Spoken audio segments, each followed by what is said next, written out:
हाय, आप कैसे हैं? हम उम्मीद करते हैं आप स्वस्थ होंगे, मस्त होंगे। हम आप लोग को टीजीटी के स्तर पर जो ईएमआरएस वैकेंसी है उसका सिलेबस हम बताएंगे। एसएसटी में कौन कौन सा सिलेबस है। नागरिक शास्त्र पूरा तो हम एसएसटी के बारे में नहीं बता रहे हैं, सिर्फ नागरिक शास्त्र के बारे में सिविक्स में क्या क्या दिया है। पहले आपको ये भी जान लेना चाहिए कि उसमें क्या क्या योग्यताएं हैं, योग्यता से संबंधित। जैसे बीए या बीए बीएससी या कुछ भी हो, यहाँ अगर नागरिक शास्त्र में हम सिलेबस बता रहे हैं तो उसमें आपको कंपलसरी बीए ही चाहिए। बीए पास होना चाहिए, बीएड होना चाहिए,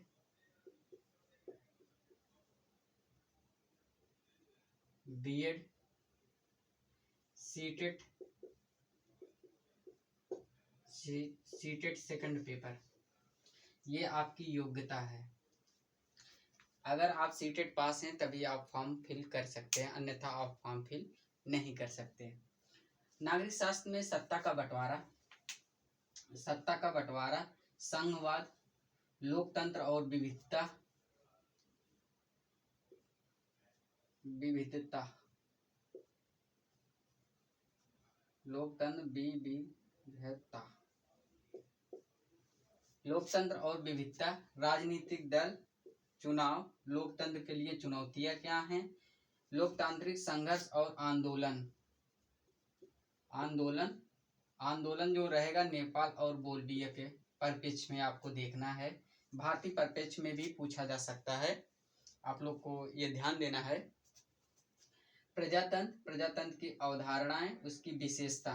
अब प्रजातंत्र के बारे में जब आप पढ़ेंगे, प्रजातंत्र अर्थात लोकतंत्र, जब प्रजातंत्र के बारे में आप पढ़ेंगे उसमें अवधारणा और विशेषताएं तो इसमें दिया है सिलेबस में, लेकिन आपको गुण और दोष के बारे में भी अध्ययन करना है। गुण और दोष के बारे में अगर आप अध्ययन करते हैं तभी डिटेल नॉलेज हो पाएगा, अन्यथा नॉलेज नहीं हो पाएगा। ये आपको विशेष ध्यान देना है। स्थानीय स्वशासन के बारे में भी देखना है आपको, स्थानीय स्वशासन टॉपिक दिया है। और चुनाव, जो स्थानीय स्वशासन के स्तर पर जो चुनाव होता है उसके बारे में भी आपको पढ़ना है।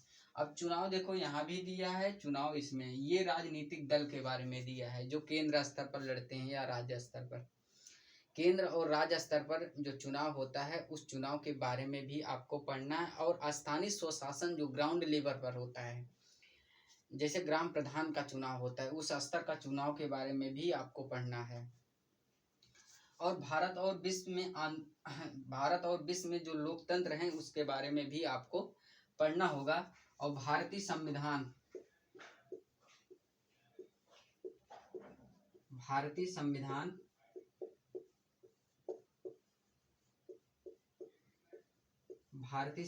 के बारे में आपको पढ़ना है, ठीक। और इसकी निर्माण कैसे हुआ है इसके बारे में भी आपको पढ़ना है।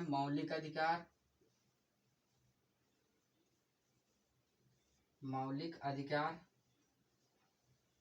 संसद के बारे में पढ़ना है। आप कहीं पर नोट आप करते रहिए। संसद,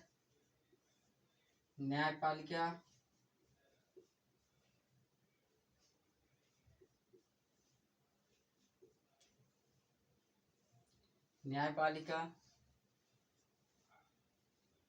संविधान को अपनाना, यहाँ लिख दे रहे हैं, संविधान को अपनाना,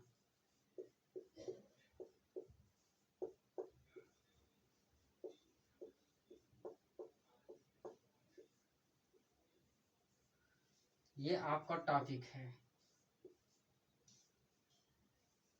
सोशल साइंस में टीजीटी के स्तर पर सोशल साइंस में 4 सब्जेक्ट होते हैं, इतिहास, भूगोल, राजनीति, अर्थशास्त्र। उसमें से 2 होना आपका अनिवार्य है। अगर उसमें से 2 अगर नागरिक शास्त्र है तो नागरिक शास्त्र का जो सिलेबस दिया है उस सिलेबस को हमने डिटेल लिख दिया है बोर्ड पर। इसलिए लिख दिया है ताकि आपको दिक्कत ना हो, क्योंकि सिलेबस में सब इंग्लिश में लिखा है। जब इंग्लिश में लिखा है तो आपको पढ़ने में दिक्कत हो जाएगी, इसलिए हमने उसको हिंदी में कर दिया है। इसमें सीटेट जो सेकंड पेपर पास हुए हैं सिर्फ वही एलिजिबल हैं, अगर पास नहीं है तो आप फॉर्म नहीं भर सकते। और इसमें 1/4 अर्थात 0.25 नेगेटिव मार्किंग है।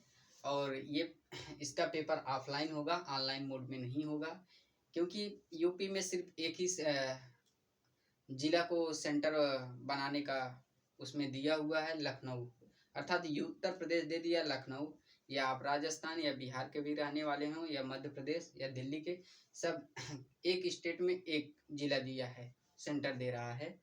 आप बहुत तैयारी के साथ जाइएगा, क्योंकि घर से दूर काफ़ी सेंटर मिलेगा तो परेशानी होगी। पेपर होने से पहले आप प्रैक्टिस भी कर लीजिएगा, हम प्रैक्टिस आपको प्रॉपर कराते रहेंगे। और सिलेबस में जैसे हम इस समय प्रजातंत्र के बारे में शुरुआत कर दिए हैं, प्रजातंत्र आप एक जाके वीडियो देख लीजिएगा। प्रजातंत्र में जितनी भी किताबें लिखी गई है प्रजातंत्र से संबंधित, वो सब हमने किताबें डिस्कस कर दी है। जी.एस. मिल क्या लिखे थे, बेंथम क्या लिखे थे, रूसो क्या लिखे थे, डाइसी क्या लिखे हैं, ठीक है, सब हम। और इसमें ये देखते हैं, जो इसमें अब हम प्रजातंत्र के बारे में तो स्टार्ट कर दिए हैं, प्रजातंत्र पढ़ाएंगे, प्रजातंत्र की अवधारणाएं, उसके बाद विशेषता, हम उसमें गुण और दोष के बारे में भी बताएंगे आपको। और लोकतंत्र और जो राजनीतिक दल है, राजनीतिक दल, चुनाव और स्थानीय स्वशासन, ये चुनाव एक साथ हम खत्म करेंगे। जितने भी लोकतंत्र हैं एक साथ, लोकतंत्र को एक साथ लेके चलेंगे, क्योंकि ज़्यादा फोकस लोकतंत्र पे होना चाहिए। अगर लोकतंत्र पे आपका फोकस है तो लगभग सिलेबस कवर हो जाएगा। भारतीय संविधान में भी ज़्यादा टॉपिक नहीं दिया हुआ है। भारतीय संविधान का निर्माण, मौलिक अधिकार, उसमें राजनीति, निष्पक्षता और मौलिक कर्तव्य नहीं दिया गया है। जब भी हम मौलिक कर्तव्य भी पढ़ाएंगे, और संसद और न्यायपालिका के बारे में भी आपको हम बताएंगे, ठीक है, न्यायपालिका और संसद के बारे में डिटेल जानकारी। हाँ, इस सिलेबस में ये भी मेंशन किया गया है कि जो ग्रेजुएशन स्तर लेवल का पेपर बनेगा, ग्रेजुएशन स्तर लेवल का, उसमें क्वेश्चन मेंशन होगा। इसका 150 क्वेश्चन आएगा पेपर में। 150 क्वेश्चन में 40 क्वेश्चन जनरल होगा। 40 क्वेश्चन जनरल में जैसे आईसीटी हुआ, शिक्षण अधिगम से संबंधित 10 क्वेश्चन हो जाएंगे, आईसीटी से 10 क्वेश्चन होंगे, रीजनिंग से 10 क्वेश्चन होंगे, जीएस से 10 क्वेश्चन, 40 क्वेश्चन ऐसे ही हो गए। और 30 क्वेश्चन जो है लैंग्वेज से होगा। 30 क्वेश्चन में आपको 40% पास मार्किंग उसमें अनिवार्य कर दिया गया है। जब 40% अनिवार्य किया गया है, 30 का 40% अर्थात 12 क्वेश्चन, आपको 12 क्वेश्चन अनिवार्य है, आप तभी पास माने जाएंगे, अन्यथा फेल। तो उसमें सिर्फ लैंग्वेज का ज्ञान होना चाहिए, इंग्लिश, हिंदी, ये प्रॉपर 2 सब्जेक्ट दिया है। एक लैंग्वेज और होना चाहिए जो आपको लोकल लेवल पर ज्ञान हो। 3 लैंग्वेज, अब लोकल लैंग्वेज में इंग्लिश भी, आप हिंदी भी चुन सकते हैं, कोई ये बाउंडेशन उसमें नहीं दिया गया है। आप विशेष इसमें ध्यान दीजिएगा। माइनस मार्किंग है, क्योंकि नॉर्मल टीजीटी जो राज्य स्तर पर यूपी में होता है, उसमें माइनस मार्किंग नहीं होता है। वही एलडी ग्रेड में जो पीसीएस पहले कराती थी, उसमें माइनस मार्किंग होता था। अब वो शिक्षा आयोग के जिम्मेदारी पर आ गया है, लगभग वैकेंसी आने की कगार पर है। उसका भी सिलेबस हम राजनीति चिंतन खत्म कर दिए हैं। आप जाके वीडियो को देखिएगा, अगर आप जो लोग टीजीटी देंगे, ठीक है। तो हम प्रजातंत्र स्टार्ट कर दिए हैं। हमारा अगर प्रजातंत्र में जो किताब लिखी गई है, उस किताब के बारे में डिटेल आप एक नोट्स बनाते रहिएगा प्रॉपर।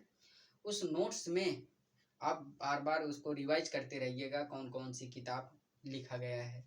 तो हम क्लासिकल और बहुल लोकतंत्र के बारे में बताएंगे, अभी नहीं, आगे वीडियो में, अगले वीडियो में हम बताएंगे डिटेल, उसकी अवधारणाएं सहित। हमें जे.एस. मिल, बेंथम, हाब्स, लॉक, रूसो, प्लेटो, अरस्तु सब क्या कैसे अपना लोकतंत्र पर विचार दिए हैं, वो सब हम विचार आपको बताएंगे।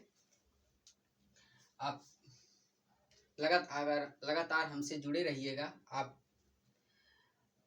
हमसे जुड़े रहेंगे तो लगभग प्रॉपर एग्जाम होने से पहले हम अपना सिलेबस कंप्लीट कर देंगे। मेरा चैनल है अपना कॉलेज ऑफिशियल, अपना कॉलेज ऑफिशियल, ये अपना ही कॉलेज मानिएगा। उसको लाइक और वीडियो को लाइक कीजिए और चैनल को सब्सक्राइब कीजिएगा। बस आज इतना ही, ठीक है, धन्यवाद।